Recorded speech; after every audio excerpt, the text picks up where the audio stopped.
చాలా ఇన్స్టిట్యూట్స్ ఉండగా కూడా ఎందుకు కోడ్ని అని చూస్ చేసుకున్నారు? అంటే బయట చాలా ఇన్స్టిట్యూట్స్ ఉన్నాయి, నేను సజెస్ట్ చేశాను, మా సిబ్లింగ్స్ కూడా నాకు చెప్పారు. చాలా ఇన్స్టిట్యూట్స్ చూశాను, కానీ అక్కడ ఓవరాల్ క్లాస్లో స్ట్రెంత్ ఎక్కువ ఉంటుంది, చాలా డిస్టర్బెన్స్ ఉంటుంది అని చెప్పారు. ఇక్కడ కోడ్ 9లో చూస్తే స్ట్రెంత్ ఓకే, క్లాసెస్ వైజ్గా అయితే బాగానే చెప్తారు అని నాకు చెప్పారు. సో కోడ్ 9 అనేది చూస్ చేసుకున్నాను. అనుకున్నంతగా ఉందా మీకు ఇక్కడికి వచ్చిన తర్వాత? All good sir. Practical experience ఎలా అనిపిస్తుంది మీకు? అంటే టీచింగ్ ఫ్యాకల్టీతో కానీ లేదంటే ఇక్కడ ఫెసిలిటీ కానీ? All good sir. అండ్ చాలా మంది ఆడపిల్లలకి ఏంటంటే హైదరాబాద్ పంపించాలా, విజయవాడ పంపించాలా, బెంగళూరు పంపించాలా ట్రైనింగ్ అంటే అనుకున్నటువంటి డైలమా ఉంటుంది.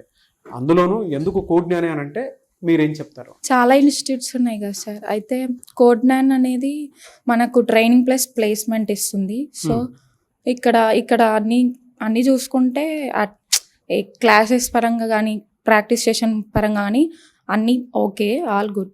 ప్లేస్మెంట్ సపోర్ట్ కూడా దాని తగ్గట్టు. ప్లేస్మెంట్ సపోర్ట్ కూడా. సో జాయిన్ అవ్వమని చెప్తారా మీరు? Yes sir, 100%. వన్ వర్డ్ లో చెప్పమంటే కోడ్ 9 గురించి ఏం చెప్తారు? Placement plus training.